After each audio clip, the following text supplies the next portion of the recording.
Hello dear students, myself Dr. Mahendra Bise.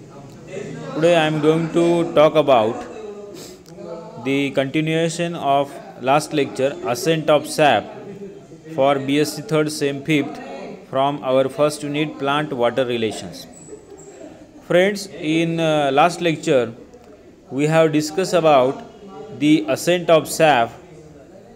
It means that is simply the absorption and upward movement of water as well as nutrient and minerals inside the plant is called as ascent of sap.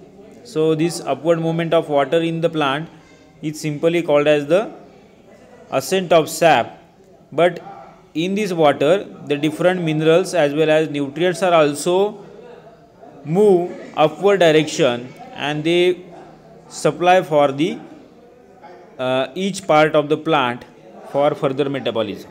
So that simple term we call it the ascent of sap.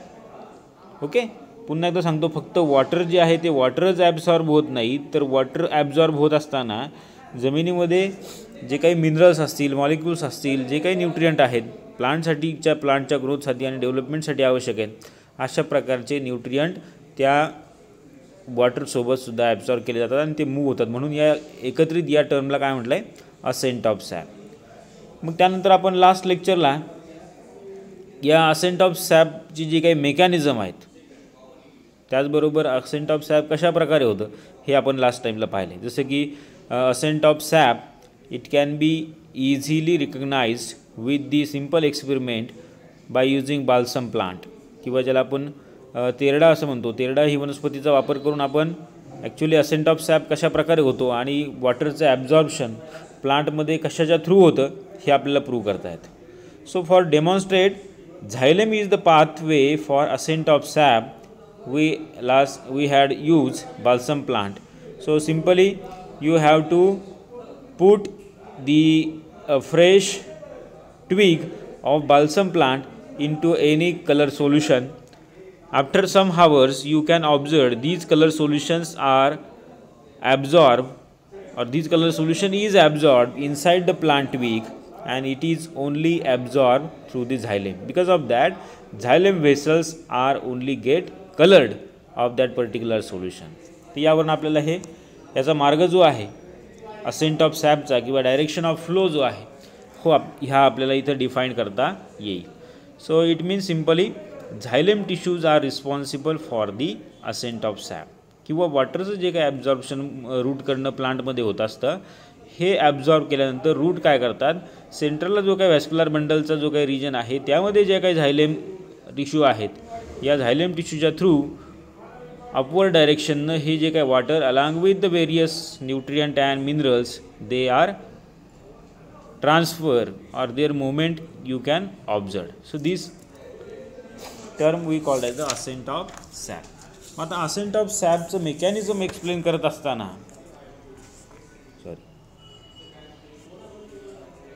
या मेकॅनिझममध्ये जर बघितलं तुम्ही तर आपल्याला काही वेगळ्या प्रकारचे mechanism आपल्याला पाहायला मिळतील. सिंपल प्रोसेस काय आहे, जसं लास्ट PPTमध्ये पाहिले बघा आपण की वॉटर जे आहे जसं की H2O and other minerals even the nutrients they are soluble in the soil, so togetherly we called as the soil solution.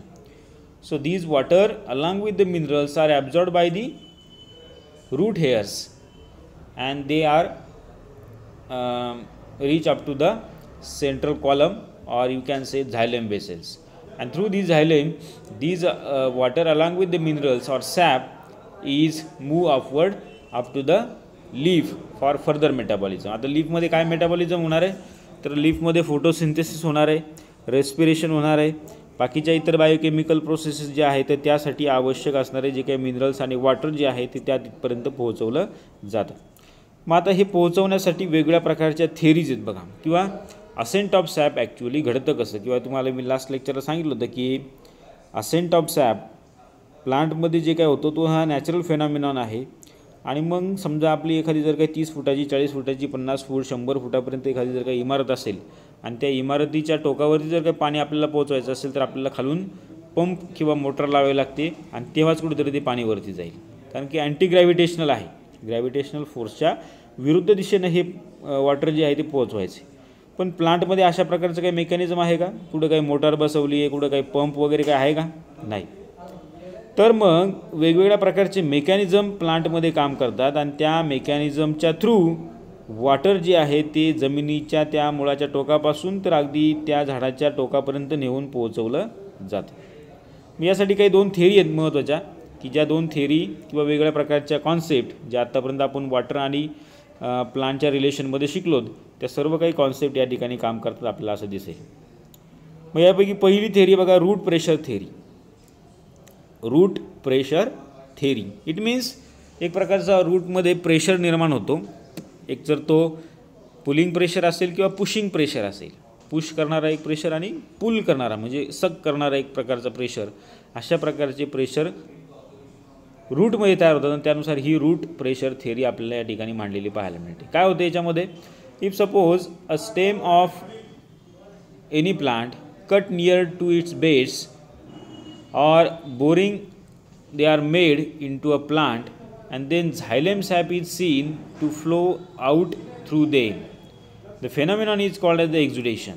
एखादी फांदी एखादी प्लांट वीक जर का आपण युनिफॉर्मली कट केली तर त्या सेंटरचा जो काही झायलेम आहे त्या झायलेममधून आपल्याला असं एक वॉटरी सॅप किंवा एक प्रकारचं एक्झुडेशन झालेलं आपल्याला पाहायला मिळेल, ब्लिडिंग झालेलं पाहायला मिळेल. थोडक्यात जसं की आपण आपल्याला जखम झाली, कापलं कुठं काही, तर त्यातनं लगेच रक्त बाहेर पडतं. तसं प्लांटमध्ये मात्र ब्लड नसून काय वॉटर किंवा सॅप जो आहे तो ब्लिडिंगच्या स्वरूपामध्ये बाहेर पडलेला आपल्याला पाहायला मिळतो. कुठली फांदी कापून बघा तुम्ही, बरोबर. तर मग हे कुठून बाहेर पडतं तर त्या झायलेममधून बाहेर पडतं ॲक्च्युली.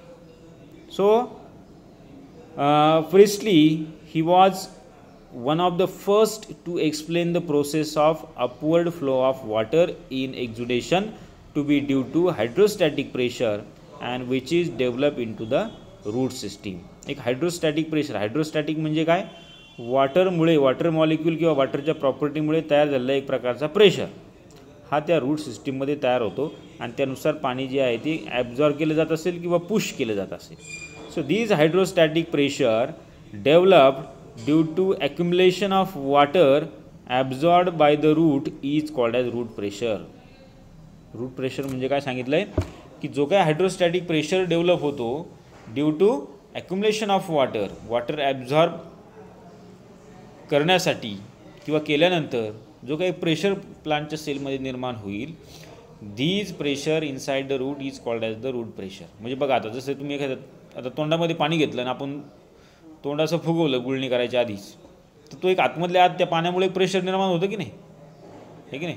किंवा आपण ग्लासने पाणी पित असताना तोंडातच ठेवलं आपण, तर तो जो काही प्रेशर होईल, जे काही गाल फुगले जातील तुमचे, त्याला म्हणायचे इनसाइड प्रेशर किंवा त्या प्रकारचं एक रूटमध्ये प्रेशर निर्माण होतो आणि त्यानुसार वॉटर जे आहे ते ॲब्झॉर्ब केलेलं आपल्याला पाहायला मिळतं. If vertical tube is attach to a bleeding stump, a column of sap will rise in to. Usually it is most convenient to measure the pressure by means of mercury manometer attached to the stump, and Stephen Hales, who has coined the term that is root pressure, and he has described this method in 1727 and recorded the pressure of over 1 atmosphere.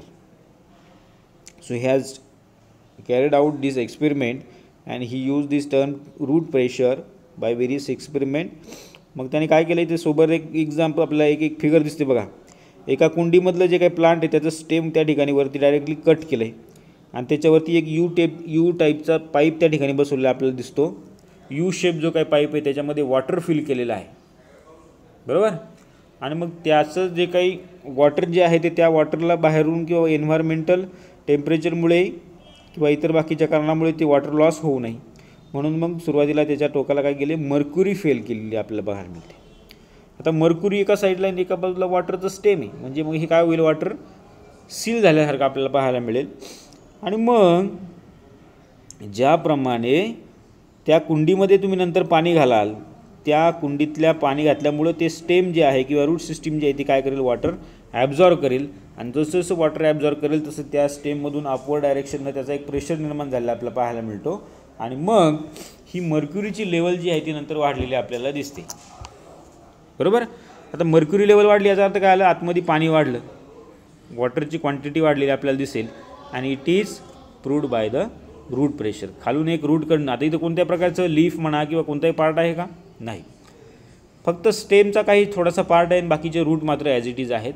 मग रूटकडनं खालून एक प्रकारचा pushing pressure निर्माण झाला आणि म्हणूनच मग मर्क्युरीची level वाढलेली आपल्याला दिसते. So this experiment proves the root they can also pressure develop in the tertiary system of elements of the xylem as a result of metabolic activity of the roots. metabolic activity root मध्ये झालेल्या आपल्याला पाहायला मिळतात. मग त्या काही osmosis असतील किंवा नॉन ऑस्मॉटिक असतील, बरोबर, त्यातनं जी काही एनर्जी निर्माण होईल ती वापरली जाईल. वेगवेगळ्या प्रकारच्या थेरी त्या ठिकाणी आपण पाहायला मिळतील किंवा वेगवेगळ्या प्रकारचे मेकॅनिझम वापरून हा रूट प्रेशर क्रिएट झालेला आपल्याला दिसतो. आणि यानुसार थोड्याफार प्रमाणात का होईना वॉटर जे आहे ते अपलिफ्ट झालेलं आपल्याला पाहायला मिळतं. हा रूट प्रेशर अगदी जे काही समजा 400 फुटापर्यंत, 300 फुटापर्यंत, 200 फुटापर्यंतच्या हाईटवरती जे काही प्लांट आहेत त्याच्यामध्ये काम करेल का? नाही, बरोबर ना. त्यामुळे बऱ्याचशा काही सायंटिस्टनी याला डिनाय केलं. ही जी काही थेरी याला सपोर्ट केलेलं दिसत नाही. कारण का तर see in this it is true that root pressure is a dynamic process, but in itself it is not sufficient to drive water to a distance of 400 feet in the trunk of all trees, as evidenced by the following findings. First is the magnitude of the root pressure has been generally found to be under at 2 atmospheric, while pressure of about 20 atmospheric is needed to rise the water at that much of height in tall plant. साधारणतः 200-300 फुटापर्यंत जे काही tall plant आहे तिच्यापर्यंत जर काही पाणी आपल्याला पाहिजे असेल वरती टोकामध्ये, तर खालून रूटकडनं 20 ॲटमॉस्फेरिक प्रेशर किमान तयार व्हायला हवा, तेव्हा कुठेतरी हे वॉटर जे आहे ते तोपर्यंत जाईल. पण साधारणतः झाला की 2च ॲटमॉस्फेरिक प्रेशर. मग आता दुसरं असं ऑब्झर्वेशन निघालं की there are many species in which the phenomenon has never been seed. आता बऱ्याचशा काही स्पेसीज आहेत, अशा काही स्पेसीजमध्ये जसं आपण मग अशी म्हणलं तेरडा असेल किंवा बाकीच्या काही स्पेसीज असतील त्याच्यामध्ये झायलेममधून आपल्याला हे वॉटर जे आहे ते ॲब्झॉर्ब होऊन रूट प्रेशर तयार झालेला बघायला मिळतो. पण सगळ्या स्पेसीजमध्ये मात्र पाहायला मिळणार नाही. काही स्पेसीजमध्ये हा फेनॉमिना ऑब्झर्व करायला मिळत नाही. The rate of sap exudation is not adequate to compensate for the known rate of transpiration. Okay, the rate of sap exudation जो आहे तो अगदीच ट्रान्सपिरेशनच्या रेटच्या अगदीच समतोल आहे असं आपल्याला पाहायला मिळणार नाही. Then root pressure has been found to be the lowest during summer when the rate of transpiration is very rapid and need for upward conduction of water is quite slow. पहा आता उन्हाळ्याच्या दिवसामध्ये मात्र ट्रान्सपिरेशन फार मोठ्या प्रमाणात होत असते, पण मात्र रूटमध्ये तितक्या प्रमाणामध्ये प्रेशर निर्माण होत नाही. म्हणजे याच्यावरून आपल्याला सांगता येतं की ही जी काही थेरी आहे ही ट्रान्स्क्रिप्शनमुळे तयार होत नसून किंवा रूट प्रेशर जो आहे तो ट्रान्स्क्रिप्शनवरती डिपेंडंट नसून ट्रान्सपिरेशनवरती डिपेंडंट नसून इंडिव्हिज्युअली रूट प्रेशर जो आहे तो त्या रूट लेवलला तयार झालेला आपल्याला पाहायला मिळतो. Then water continues to rise up even in the absence of root pressure. पहा, वॉटर जे आहे ते कंटिन्युअसली अपवर्ड डायरेक्शनने मूव्ह झालेलं आपल्याला पाहायला मिळतं ज्यावेळेला रूट प्रेशर जो आहे तो कमी किंवा नसेल तरीसुद्धा. मग याचं एक्झाम्पल काय, तर आपण बघा एखाद्या प्लांटची फांदी जी काय ती कट करून, की ज्याला रूट नाहीत ती कट करून जर का एखाद्या पाण्यामध्ये किंवा एखाद्या भांड्यामध्ये ज्यात पाणी आहे अशा ज्यात ठेवली तर ती त्या ठिकाणीसुद्धा वॉटर ॲब्झॉर्ब करते आणि ती फ्रेश असलेली आपल्याला पाहायला मिळते. जसं की आपण काही महत्त्वाची फुलं असतील, भाज्या असतील, त्याची बुडं जी आहे ते आपण पाण्यामध्ये उभी करून ठेवतो जेणेकरून ते सुकू नाहीत, हे की नाही. मग या ठिकाणी कुठं रूट आहे का? नाही. मग याचा अर्थ काय की water continue to rise up even in the absence of root प्रेशरचीच आवश्यकता आहे असं काही नाही. Then finally the observations that xylem sap under normal conditions is under tension instead of pressured proved that root pressure is not an important factor in the upward translocation of water. बरोबर, ती याच्यावरून आपल्याला लक्षात येतं की फक्त route pressure हाच एक फॅक्टर नसावा की ज्याच्यामध्ये प्लांटमध्ये या वॉटरचं ॲब्झॉर्प्शन झालेलं आपल्याला दिसतं. So this root pressure is today considered to be the little importance for the ascent of sap. अगदी कमी प्रमाणामध्ये त्याला थोडंसं इम्पॉर्टन्स दिलं जातं. कारण का, तर थोड्याफार प्रमाणामध्ये प्रेशर निर्माण होतो, ठीक आहे, पण तो काही ठराविक लेवलपर्यंतच आहे. जी काही लहान झाडं असतील, लहान हर्बेशियस प्लांट असतील त्याच्यामध्ये ओके, पण मोठमोठी जे काही प्लांट आहेत त्याच्यामध्ये मात्र हे शक्य नाही. So at the most in may be significant only in very young plants before the leaves are develop and it may not said to root pressure account for the ascent of sap in certain small plants under the insoluble absolute wet condition. Then the root pressure may provide a mechanism for filling the xylem vessels of plants with water, and the occurrence of air gaps in the xylems vessels of many herbaceous plants due to shortage of water in the soil during the root summer season poses a serious problem during the ascent of sap. And root pressure developing during night eliminates their air gap and restore the continue of the water column. म्हणजे तुम्ही म्हणाल की एखाद्या त्या झायलेमच्या त्या ट्रॅकिट्समध्ये जर का एखादा एअर बबल आला तर मग वॉटरचं ॲब्झॉर्प्शन जे आहे ते डिस्टर्ब होऊन जाईल, तर तसं केलं जात नाही, त्याला रिमूव्ह केलं जातं त्या एअर बबलला आणि पुन्हा वॉटरचं ॲब्झॉर्प्शन जे आहे ते कंटिन्यू करून घेतलेलं आपल्याला पाहायला मिळेल. तर अशा प्रकारची ही रूट प्रेशर थेरी आहे. थोडक्यात काय की रूटमुळे वॉटरचं ॲब्झॉर्प्शन होतं आणि त्या रूटकडून त्या स्टेमवरती अपवर्ड डायरेक्शननी काही प्रमाणामध्ये एक प्रेशर निर्माण केला जातो, त्याला म्हणायचं आहे रूट प्रेशर. ओके, ही एक झाली थेरी. दुसरी थेरी या ठिकाणी मांडलेली आपल्याला काही सायंटिस्टने पाहायला मिळते, ती आहे transpiration pull and cohesion of water theory. पाहा, पहिल्यांदा ट्रान्सपिरेशन म्हणजे काय, तर transpiration is the loss of water in the form of vapours through the aerial part of the plant. म्हणजे जसं की कोणत्याही प्लांटचे जे काही लीव्ज असतात त्या लीव्जवरती स्टोमॅटा आहे आणि त्या स्टोमॅटाच्या थ्रू वॉटर जे आहे ते इनसाईड प्लांटमधलं जे काही वॉटर आहे ते उन्हाळ्यामध्ये किंवा त्या टेम्परेचरमध्ये लॉस झालेलं आपल्याला पाहायला मिळतं in the form of water vapours, and धीज loss of water vapours is called as transpiration. पहा, आपल्या आणखी पुढच्या लेक्चरमध्ये ट्रान्सपिरेशन पुन्हा आता डिटेल बघायचंच आहे, पण सुरुवातीला ट्रान्सपिरेशन म्हणजे काय लक्षात घ्या. आणि ट्रान्सपिरेशन जर काय समजा आता एरियल पार्टमधून जर काही वॉटर जे आहे ते लॉस होत असेल तर ॲटोमॅटिकली लॉस झालेल्या ज्या काही सेल असतील त्याच्यामध्ये वॉटर ॲब्झॉर्ब करण्याची कॅपॅसिटी किंवा त्या प्रकारचं टेन्शन त्याच्यामध्ये वाढलेलं बघायला मिळतं. ऑस्मॉटिक पोटेन्शियल त्याचं वाढतं आणि त्यामुळे शेजारच्या खालच्या किंवा आतल्या शेजारच्या सेलमधून ते वॉटर जे आहे ते त्या ठिकाणी ट्रान्सफर किंवा मूव्ह झालेलं आपल्याला पाहायला मिळेल, ॲब्झॉर्ब झालेलं पाहायला मिळेल. आणि मग असं सेल टू सेल अशा प्रकारचा प्रेशर अगदी रूटपर्यंत येऊन पोहोचू शकतो आणि त्यामुळे एकतर वॉटर जे आहे ते ॲब्झॉर्ब करून घेतलं जातं. त्यासाठी ही थेरी आहे transpiration pull and cohesion of water theory. कोणी प्रपोज केली ही थेरी, तर this theory was propose by Dixon and Joly in 1894 and greatly supported and elaborated his theory by Dixon in 1940 and 1942. So this theory is very convincing and has now been widely supported by many workers. It is based on the following features. He theory जी आहे ती कोणत्या कोणत्या फीचर्सचा consider करून केली आहे. पहिला आहे cohesive and adhesive property of water molecules to form a continuous water column in the xylem. फार महत्त्वाचा पॉईंट आहे. वॉटरची प्रॉपर्टी आहे कोहेजिव्ह प्रॉपर्टी आणि ॲडेझिव्ह प्रेशर निर्माण करण्याची प्रॉपर्टी. आता या दोन प्रेशरमुळे होतं काय, वॉटर मॉलिक्युल्समध्ये अशा प्रकारचा प्रेशर असल्यामुळे ते वॉटर मॉलिक्युल्स एकमेकाला चिटकले असतात due to cohesive property, and they can also easily bind to the other particles like cell wall असेल किंवा मग बाकीचं काही मटेरियल असेल त्याला म्हणायचं ॲडेझिव्ह प्रॉपर्टी. आणि हे त्यामुळे आपल्याला इझिली ते वॉटर जे आहे की वॉटर ड्रॉपलेट याला कुठल्याही पार्टिकलला कुठल्याही पार्टला जोडलेले आपल्याला पाहायला मिळते. त्यानंतर transpiration pool exerted on these water column. Water molecules remains joined to each other due to the presence of H bond between them, and whenever a H atom comes between two electronegative atoms, a bond is established between the two, which is called as H bond, and it is represented by dotted lines. In case of water, the electropositive hydrogen atoms of one water molecules are connected with electronegative atoms of other water molecules by hydrogen bonds. तर अशा प्रकारची एक थोडक्यात theory आपल्याला ही पाहायला मिळेल.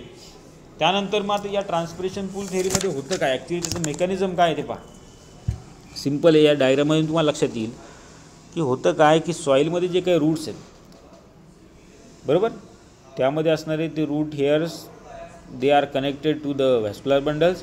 Vascular बंडलमध्ये जे काही झाले मे the system is continuous and connected with the leaf surface. आता या लीफ सरफेसमधून लीफ सरफेसपर्यंत जे काही वॉटर प्रोव्हाइड केलं जातं त्यापैकी बरंचसं काही वॉटर जे आहे ते त्या लीफवरती असणाऱ्या स्टोमॅटाच्या थ्रू आहे की नाही, इन द डे टाईम स्टोमॅटाच्या through in the form of water vapours it will automatically loss.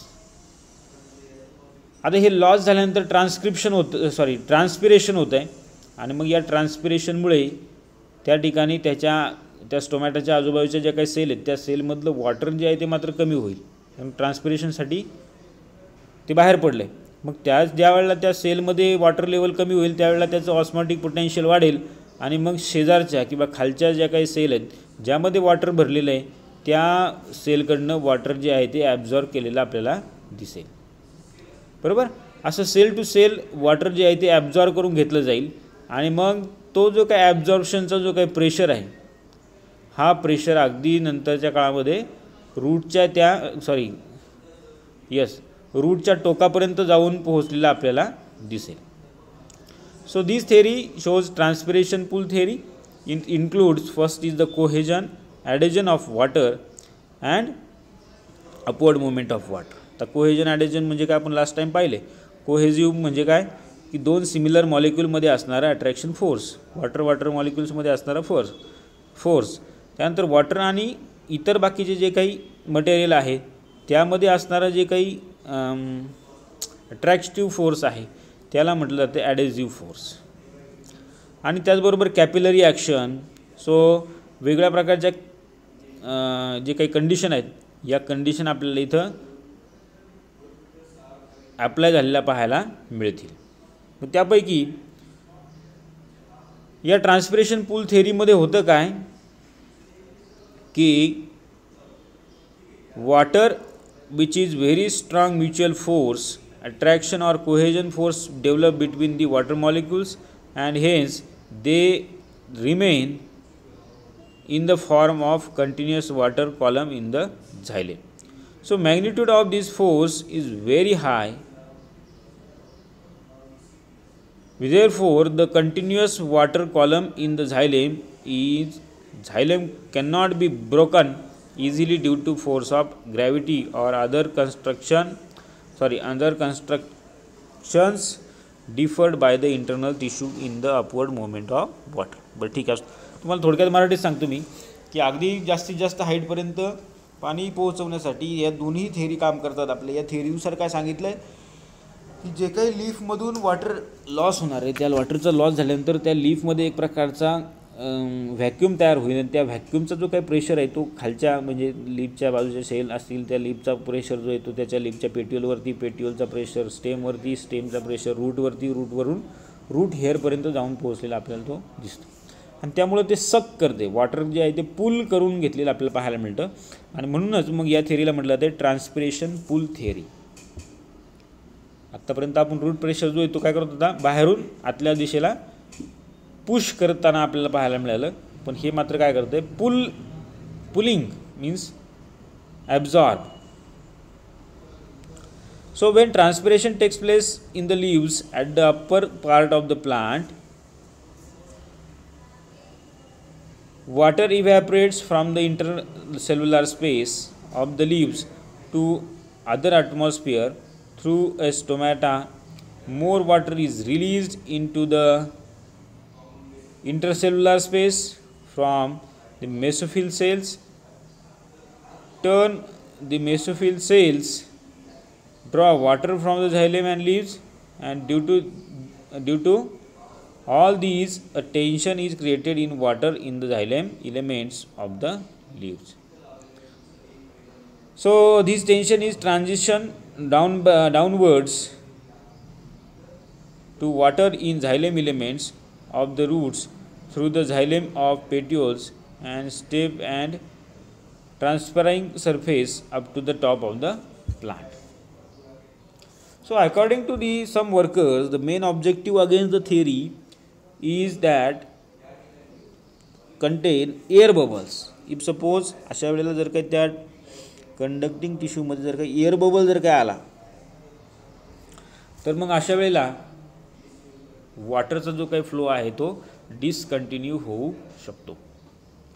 So this has been contracted by others who say that there are no air bubbles and of at all are present, so they will not break the water column which will remain continuous through other elements of the xylem.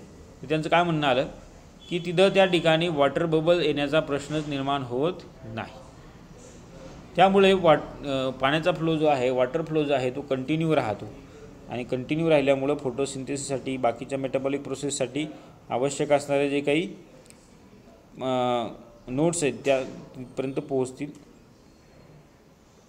Okay, तर याच्यामध्ये याप्रमाणे ही transpiration pull theory आपल्याला काम करताना पाहायला मिळेल की transpiration म्हणजे काय, वरच्या दिशेला त्याचा जर काही लॉस झाला तर ऑटोमॅटिकली खालच्या दिशेने त्याचं ॲब्झॉर्प्शन होतं. याचं एक उदाहरण दुसरं म्हणलं तर आपण घरामध्ये बघा लाईट गेल्यानंतर चिमणी किंवा काय म्हणतात त्याला बत्ती लावतो, दिवा लावतो.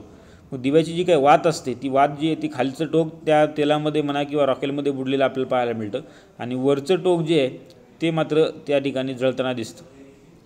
मग आता जसजसं जळेल त्या वरचं टोक तसतसं त्या वातेतून जे काही रॉकेल म्हणा किंवा तेल जे आहे ते वरच्या दिशेला ॲब्झॉर्ब झालेलं पाहायला मिळेल.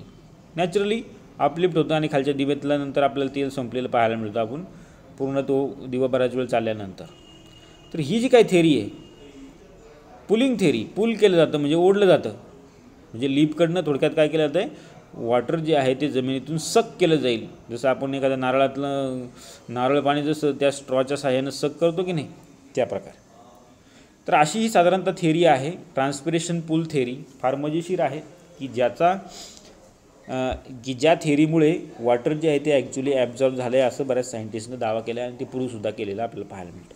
आता वॉटर ॲब्झॉर्ब करत असताना वेगवेगळ्या प्रकारचे फेनॉमेनॉन बघा, जसं इथे या ठिकाणी ट्रान्सपिरेशन आहे, त्या अगोदर आपण ऑस्मॉसिस पाहिलं आहे, डिफ्युजन पाहिलं आहे, त्यानंतर काही वॉटरच्या प्रॉपर्टीज आहे जसं की कोहेजिव्ह ॲडेझिव्ह प्रॉपर्टी आहे, कॅपिलरी ॲक्शन आहे. या सगळ्या प्रॉपर्टीज आणि कॅरेक्टर्स एकत्र येऊन मग जेवढे काही जे हायेस्ट प्लांट जे आहेत, हाय टॉलर प्लांट जे आहेत त्यामध्ये वॉटर ॲब्झॉर्प्शन झालेलं आपल्याला दिसतं किंवा ते प्रूव्हसुद्धा करता येईल. तर अशा प्रकारे ही कॉन्सेप्ट आहे असेंट ऑफ सॅप आणि त्याची theory. First is root pressure theory and second one is the transpiration pull theory. Okay, thank you.